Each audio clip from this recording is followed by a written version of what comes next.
Ogos 2025. Sekarang dah tiba di penghujung musim panas. Aku di Kezat, sebuah kampung kecil yang tak asing lagi bagi aku, yang dikelilingi oleh puncak-puncak pergunungan Tian Shan. Rata-rata penduduk kampung ni masih lagi mengamalkan budaya hidup tradisional. Jadi aku selalu bawa pelancong dari Malaysia untuk tengok traditional game dekat sini, iaitu Kok Paru. Kali ni aku kesini lagi untuk bawa kawan-kawan aku dari Malaysia untuk eksplor kawasan pergunungan di sini dengan lebih mendalam. Sama seperti trip aku yang sebelumnya, mengembara dengan berkuda adalah antara aktiviti wajib dekat sini kerana berkuda ni adalah sinonim dengan budaya orang Kyrgyz. Kami mula berkuda tak jauh dari kampung Kezat, di kaki gunung di banjaran Tian Shan. Apa nama dia? Yusof. Mana Yusof? Yang menariknya trip aku kali ni adalah salah seorang dari diorang ni adalah kawan aku dari kecil, Paul, yang memang aku dah kenal dari zaman sekolah lagi dulu. Baru kena lipat-lipat. Dulu you horse riding kat mana? Nepal Trip berkuda ni mengambil masa 2 hari dan destinasi kami adalah Tasik Songkul, sebuah tasik gunung yang beraltitude lebih 3000 meter. Kebanyakan diorang ni first time naik kuda, tapi excited kerana ini adalah satu pengalaman baru, melihat pemandangan di pergunungan di sini dari sadel kuda.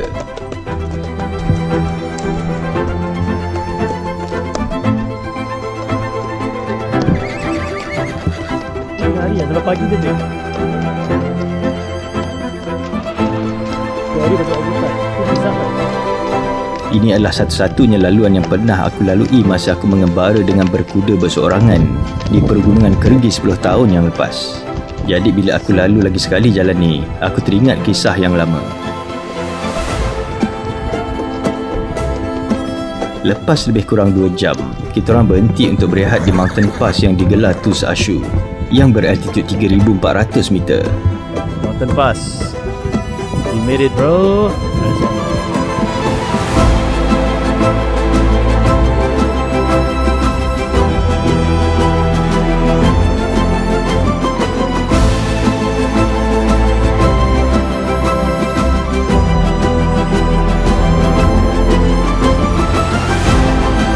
Lepas 15 minit berehat, kita orang menyambung perjalanan untuk ke yurt di Tasik Songkul yang mengambil masa lagi 2 jam. Masa ni kita orang bertembung dengan ramai pelancong lain, terutamanya daripada Eropah.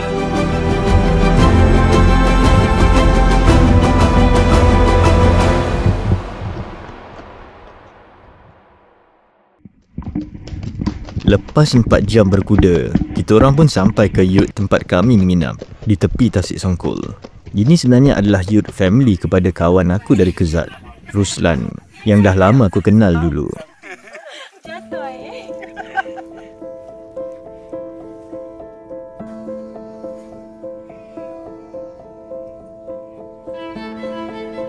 Semua pun dah penat lepas 4 jam berkuda. So kita orang berehat di sini minum teh panas sambil berbual-bual di ruang tempat makan. Tempat ni sebenarnya very simple. Ada beberapa yurt sebagai tempat menginap dan satu yurt besar sebagai tempat makan. Itu je. Tak ada entertainment lain, internet connection pun tak ada. Rasa terputus hubungan dengan dunia luar buat sementara waktu. Aku dah banyak kali ke Tasik Gunung ni, tapi setiap kali aku ke sini, aku sentiasa rasa teruja. Tempat ni mengingatkan aku kepada simplicity, kepada kehidupan yang basic. Tempat ni sunyi dan luas, bertentangan dengan kehidupan di bandar besar yang padat dengan penduduk. Hidup di bandar besar, aku terasa macam kita semua terpaksa berebut untuk menyara kehidupan ni. Berebut masa driving, berebut cari tempat parking, berebut untuk makan. Rasa macam kita semua terpaksa bersaing antara satu sama lain untuk buat semua benda. Dunia ni terasa sempit, terasa terlalu ramai orang. Terasa macam seluruh alam ni penuh dengan manusia. Kadang-kadang aku terasa lemas. Tapi berada di sini, aku rasa lega, dapat tarik nafas dalam-dalam. Dunia ni terasa luas, terasa lapang. Barulah aku terasa macam kita manusia ni cuma sebahagian kecil dari alam yang luas ni.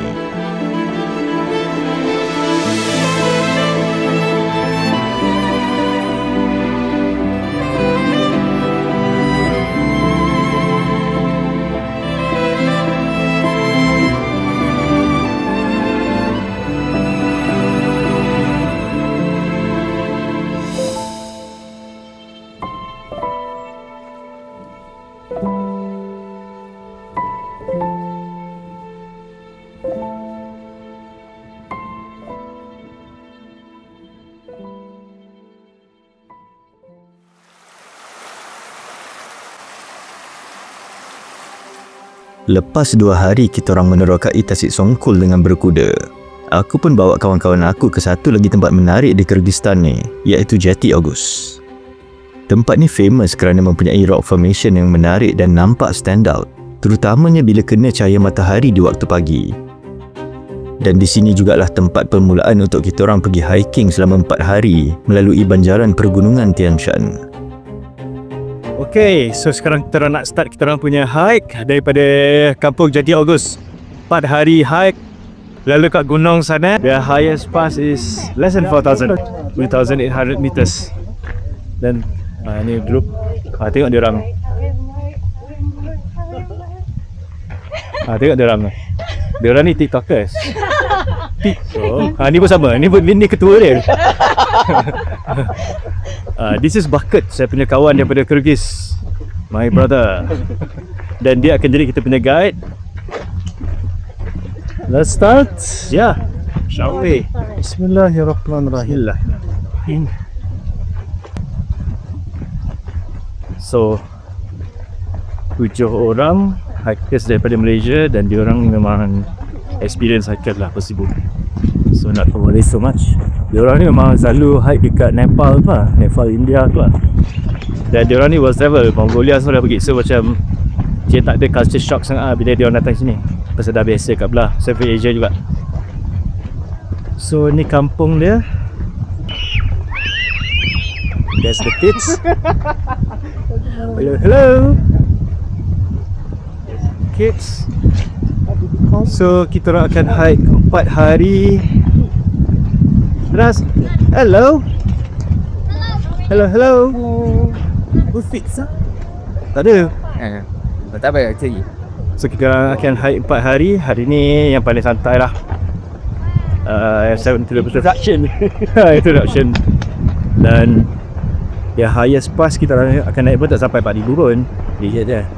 So kira average esok onwards lebih kurang 15 km ke. Ya, the third day tu ada mountain pass. Alright. Selain dari hire seorang local guide, aku hire seorang porter juga untuk bawa barang kita orang semua. Aku dah tak larat dah nak jadi porter sekarang. Madam, aku pun sebenarnya dah lama tak buat multiple days hiking. Tak pernah training pun dah berapa tahun dah. Nasib baik hari pertama ni kita orang cuma hike 7 km je, dan laluannya pun agak flat, tak ada mendaki sangat. Kita orang melalui kawasan lembah pada 5 km pertama. Lepas kita orang cross sungai dekat sini, pemandangan dia dah mula menakjubkan. Dah mula lalu kawasan padang rumput yang luas, dikelilingi oleh kawasan bergunung galang.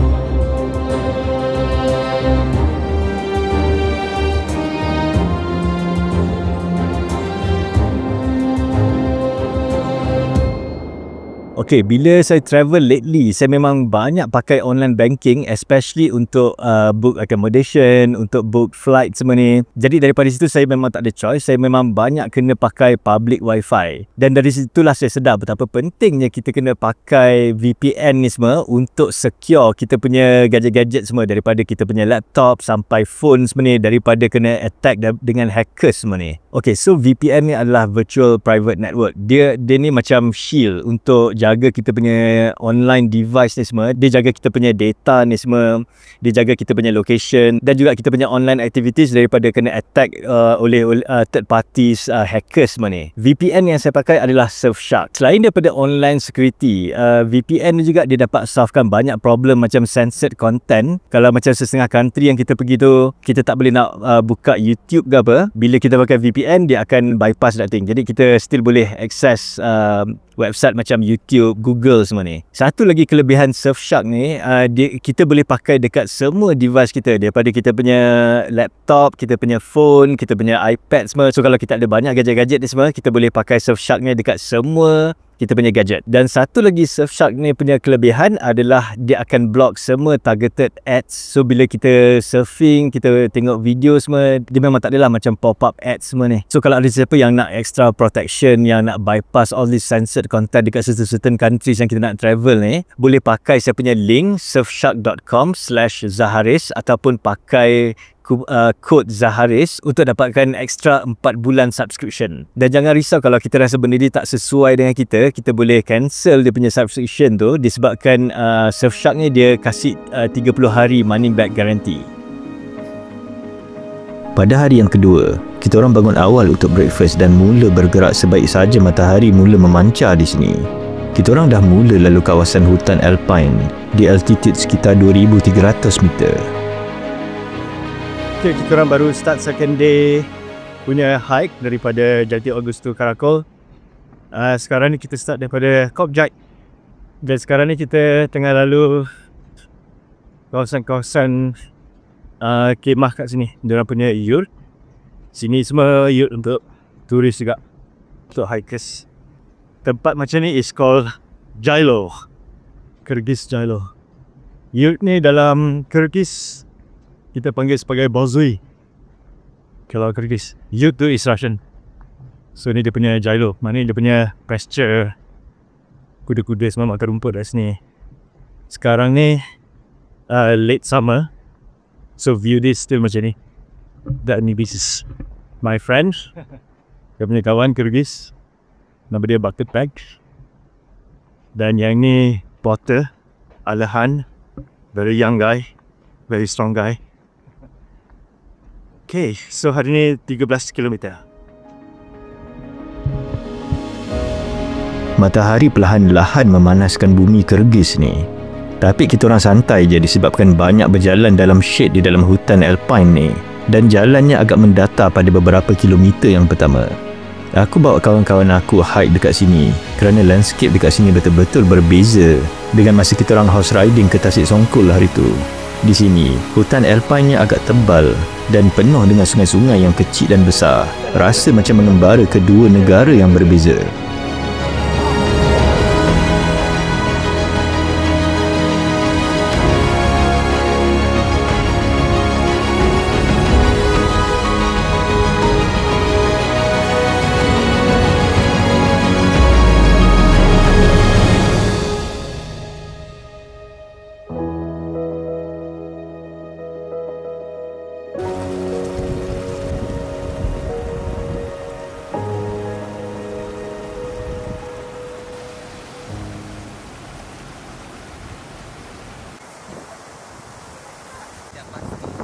Bila dah masuk tengah hari, kita orang berhenti kejap dekat tepi sungai untuk makan tengah hari.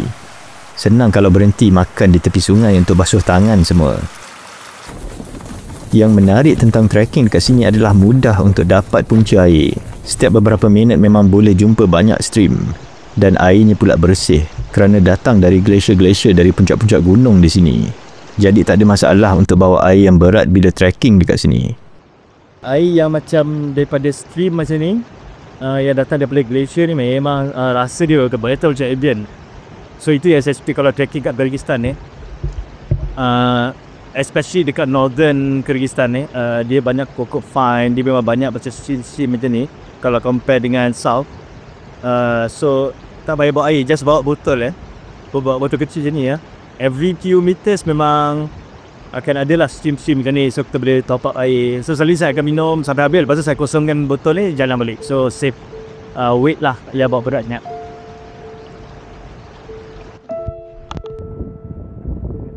Lepas lunch, barulah terasa agak seksa kerana kita orang dah mula mendaki ke altitude yang lebih tinggi. Semua jalan ikut pace masing-masing. Makin lama, makin slow. Hari pun dah panas. Tapi nasib baik kita orang banyak jalan dalam shade. Okay, so this is the rest of the group. Sekarang kita biar diorang jalan ke depan lah.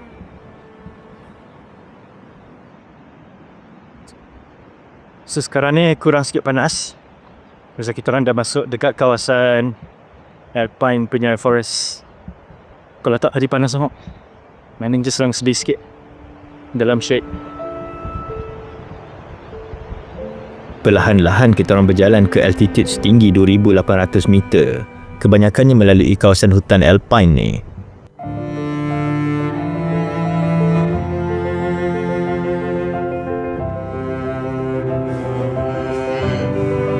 Sekali-sekala, ada juga kita orang berhenti untuk berehat, makan snacks dan minum air, especially bila lalu sungai-sungai kecil di sepanjang perjalanan. Jalannya masih lagi agak mudah, tak terasa mendaki sangat sebab kami cuma mendaki dalam 500 meter altitude je sepanjang 13 km distance kami untuk hari ni. Beberapa kilometer yang terakhir, kita orang dah mula nampak view Jailo, kawasan tanah lapang yang selalu digunakan oleh orang-orang nomad Kyrgyz untuk letak haiwan-haiwan peliharaan mereka yang berlatar belakangkan gunung-gunung yang tinggi menjulang. Walaupun dah dekat nak sampai, tapi bila tengok view macam ni, kita orang pun duduk lagi untuk berehat, mengamati pemandangan view Jailo yang terasa begitu luas dan mengagumkan ni.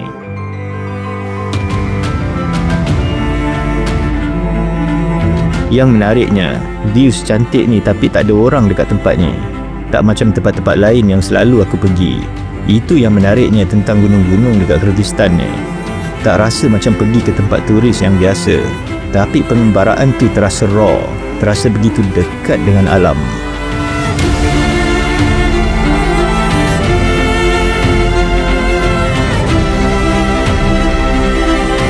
Bila dah hampir sampai ke yurt untuk kami bermalam, aku teringat lagi kisah lama. Masa aku lalu tempat yang sama ni dengan berkuda 10 tahun yang lepas. Tapi masa tu lagi banyak snow kerana aku lalu tempat ni masa musim spring.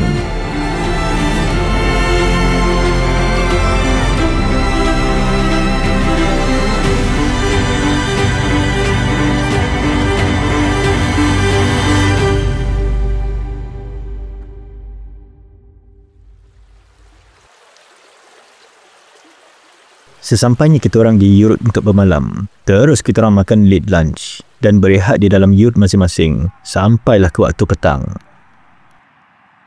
Yurt ni dipunyai oleh satu keluarga Kyrgyz, sepasang suami isteri dan satu anak kecil. Ramai hikers terutamanya dari negara barat akan singgah ke sini sama ada untuk makan lunch ataupun bermalam dekat sini. Bila dah menjelang waktu petang, barulah aku keluar berjalan-jalan di sekitar yurt ni. Macam biasa, aku akan terpukau setiap kali bila aku melihat pemandangan bergunung ganang macam ni, terutamanya di waktu petang macam ni. Memang best duduk mengelamun sorang-sorang sambil melihat matahari perlahan-lahan terbenam dari tempat tinggi macam ni yang mempunyai altitude hampir 3,000 meter. Bila layan view macam ni, sekali lagi perkataan yang sama cross dalam minda aku, iaitu simplicity, hidup yang simple.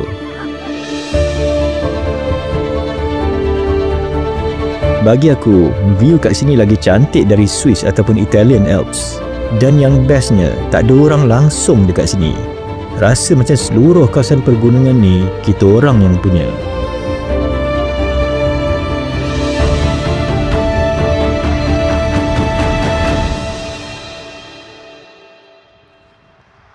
Bila tiba di waktu pagi, rasa tak sabar nak tunggu matahari bersinar kerana kita orang semua kesejukan malam tadi. Walaupun di akhir musim panas, tapi bila di altitude yang tinggi macam ni, suhu dia boleh cecah hampir 0 Celsius juga kat sini pada waktu malam. Okay, so hari ni kita orang akan climb dekat Tali Pass. Sekarang ni dah pukul apa ni? Dah pukul 9 lah. Kita orang baru nak jalan pasal tadi saya mau buat video mereka. Anyway, hari ni 31 Ogos. So hari mereka sebenarnya. So tadi kita orang ramai buat video, dia orang semua buat video TikTok. The good thing is Kyrgyzstan pun dia punya merdeka pun jatuh hari yang sama, 31 Ogos. Dia orang merdeka. Ya. Oh tak ada, tak cakap tadi. Ya, that's why kita buat dua flag. So anyway, so Kyrgyzstan pun dia punya Mereka pun hari ni 31st August. Diorang macam kita 31st, tapi diorang 1991. Diorang mereka daripada Russia, daripada Soviet Union. Kita daripada British kan. Kita 1957. So kita orang celebrate sama-sama lah. So saya dengan my friend Bucket yang guide, yang mountain guide ni. So tadi kita orang ramai-ramai lah buat video. Buat video. So lepas ni kita orang akan start climb. Kejap lagi kita orang akan jalan cross the river dan kita akan climb dekat belah sana. About 4 to 5 kilometers daripada 3,000 meter altitude sekarang sampailah the mountain pass, Tailati Pass, 3,800 3,900 meter. It's about 900 meters fly. Lepas pass semua turun. Tapi dekat pass tu kita orang nak buat another video Merdeka. Okay. Kita orang start hiking lambat sikit pasal masing-masing bersemangat buat video-video pendek sempena Hari Merdeka yang jatuh pada hari ni. Jam dah menunjukkan hampir pukul 9.30 pagi dan barulah kita orang mula berjalan. Rasa lega bila cahaya matahari dah bersinar. Barulah rasa panas sikit, rasa selesa sikit. Walaupun sekarang musim panas, tapi kat atas gunung ni cuaca sentiasa sejuk bila malam. Malam tadi ada dalam 0 Celsius juga bila dah malam. Aku pula susah nak tidur malam tadi, jadi aku tak cukup tidur. Memang confirm lunyai aku hari ni. Pasal hari ni adalah hari paling susah sekali kerana kita orang akan mendaki ke Tailati Pass yang beraltitude 3,800 meter. Kita orang cuma berjalan beberapa meter sebelum cross sebuah sungai. Kemudian pendakian pun bermula. Okay, so sekarang dah sampai dekat starting point untuk climb. So sini ada satu base camp Aksai Travel, quite big company dekat Kyrgyzstan yang buat tourism semua. Dia orang buat alpine mountaineering semua. This company nama dia Aksai Travel. So this is the starting point of the climb. So this is my group. Dan kat atas ada 2 European. Dia orang start awal sikit tadi. Ni lah sampai puncak tu. Entahlah puncak lah sampai atas tu. Puncak jauh lagi. So from here kena slow sikit sampai atas, maybe a few hours baru sampai puncak. Pendakian pun bermula. Terasa macam dulu-dulu balik masa zaman aku selalu naik gunung. Cuma kali ni aku jauh lagi slow. Mungkin pasal faktor umur dan dah lama tak panjat gunung. Kita orang jalan perlahan-lahan, sentiasa ke tempat yang lebih tinggi. Makin jauh, makin cantik pemandangannya. Mula-mula langit masih biru, tapi makin tinggi kita orang mendaki, awan mula menjadi gelap dan salji akhirnya turun.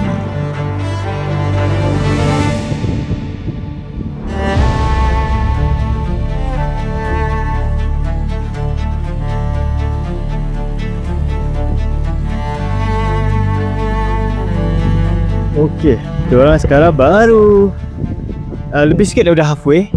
Sekarang ni kita start ni 3,000 meter altitude dan kita orang punya pass tu 3,800. Lebih kurang lah 3,800, lebih sikit.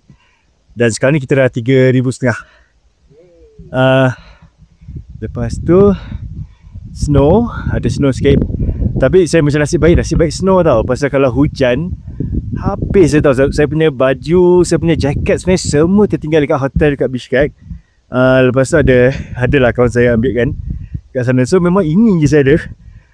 Sejuk tak apa kalau basah. Basah tu memang habis. Tapi kalau snow macam ni tak apa. Kalau hujan tu, tapi okey lah. Sikit-sikit lagi kita orang sampai Mountain Pass. Lepas tu kita orang turun. Lepas tu lunch. Ni setengah dah sampai dekat sini. Dia dah tengah ambil gambar.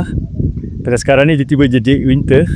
Dan ada a few more dekat bawah tu. On the way, lagi 5 minit sampai lah. Bawah. So yeah, good. Dia sejuk, pasal angin dia sejuk. Seksa juga aku nak ke Mountain Pass ni. Dah lah tak cukup tidur, clothing pula tak cukup. Aku boleh tertinggal semua winter gear aku di hotel di Bishkek. Gloves, ski pants aku, semuanya tak ada. Aku cuma pakai seluar panjang yang selalu aku pakai untuk pergi sembahyang Jumaat masa kat Malaysia, t-shirt biasa aku dan sweater yang tak tebal sangat pun menghadap cuaca gunung yang tak menentu ni. Masa dah dekat nak sampai Mountain Pass, snowstorm pula datang. Hadap je lah.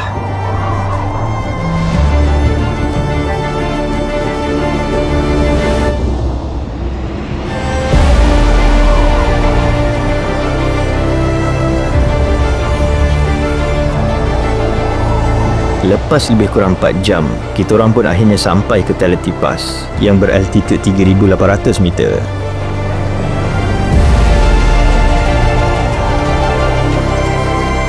Ada beberapa antara kita orang yang tak tahan dengan sejuk dekat sini pasal kena snowstorm.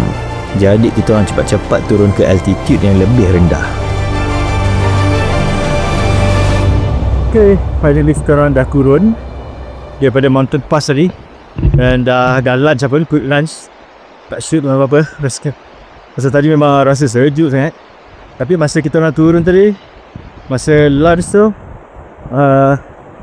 angin dah kat tiup pasal the Mountain Pass lah. Dan matahari tiba-tiba ada. Dia bersinar kejap 3 minutes. So memang semua rasa lega sangat tadi. Dan sekarang ni kita orang dah turun dah berapa minit lah. Kita turun dah setengah jam kan kita nak turun. Sekarang ni kita orang dekat ketinggian 3,400 meter. Snow masih habis sikit, tapi tak ada blizzard lah macam tadi. Tadi memang tak tahan tadi. Sejuk kesal unknown dia kuat. So sekarang kita orang dah start jalan laju sikit. Kita orang still ada about 7 km nak sampai dekat berapa ni youth camp. Kita mungkin dalam ni dah laju ni, dalam 2 jam sampai lah sikit ni. Rasa lega bila kita orang dah mula turun ke altitude yang lebih rendah. Tak lagi mendaki, tak lagi kena snowstorm. Sekali-sekala, kita orang berhenti berehat beberapa minit sebelum menyambung baki perjalanan yang makin lama makin mudah. Dan tak berapa lama lepas tu, awan tebal pun hilang. Dan sekali lagi, matahari mula memancarkan sinarnya di pergunungan Tian Shan ni.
Rasa lega bila dah turun ke altitude rendah di bawah 3,000 meter.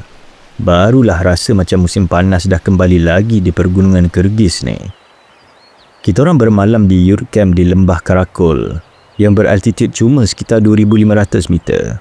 Pada sebelah pagi, kita orang bersiap untuk bergerak cuma bila matahari dah makin tinggi kerana hari ni jalannya flat, tak ada lagi mendaki. Okay, so this is our last camp dan sekarang ni kita akan jalan balik ke Karakol town. So this is the last day of the trek, lebih kurang 14-15 km. Dan sekarang ni sedap sikit matahari dah keluar because last night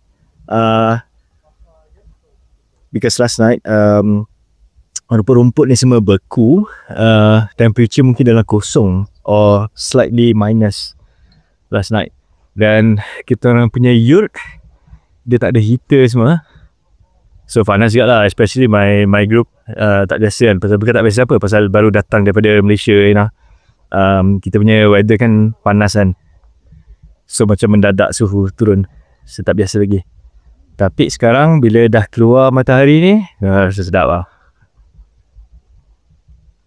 Dan area yurt ni pun macam very basic. So semua tak sabar nak pergi ke Karakol, yang semua tak sabar nak mandi semua dan nak makan sedap-sedap. So few more hours. Walaupun masih ada baki lebih kurang 14 km untuk sampai ke jalan yang bertar, masing-masing dah dalam mood nak berehat dah. Jalannya dah flat, jadi mungkin kurang 3 jam je lagi sebelum kita orang sampai ke titik terakhir trail ni, di mana driver kita orang akan tunggu dengan van dia dekat sana. Kami berjalan di sepanjang lembah Karakul yang mempunyai sebuah sungai yang agak besar dan deras yang datang dari glasier di kawasan pergunungan di sini. Boleh nampak musim panas dah hampir di penghujungnya. Setengah pokok dekat sini dah mula menguning, menandakan musim luruh akan tiba tak lama lagi. Kyrgyzstan dulu dengan sekarang memang dah banyak sangat perubahannya. Masa aku first time datang dulu, tak ada siapa boleh cakap English. Tapi sekarang ni, hampir semua budak-budak muda di bandar dah fasih berbahasa Inggeris. Kawasan bandar dia pun dah mula pesat membangun. Tapi kawasan gunung ni tetap sama macam dulu. Masih lagi untouched. Dan aku harap tempat-tempat ni akan sentiasa kekal macam ni.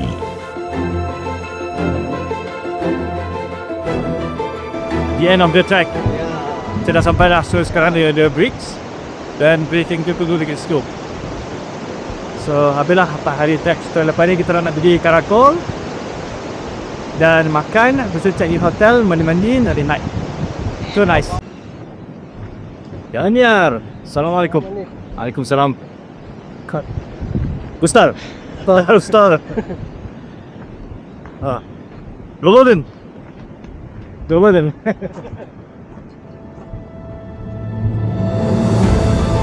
Aku harapkan bila aku ke sini lagi nanti dalam trip aku seterusnya, tempat-tempat ni akan still remain untouched. Kerana gunung-gunung kat Kyrgyz ni betul-betul kontras dengan tempat aku di KL yang dah terlalu pesat membangun, terasa terlalu sempit, hidup yang terlalu rushing. Dekat sini aku terasa luas dan lapang, mengingatkan aku yang bumi ni sebenarnya adalah seketul batu yang besar yang terapung di angkasa yang tiada penghujungnya.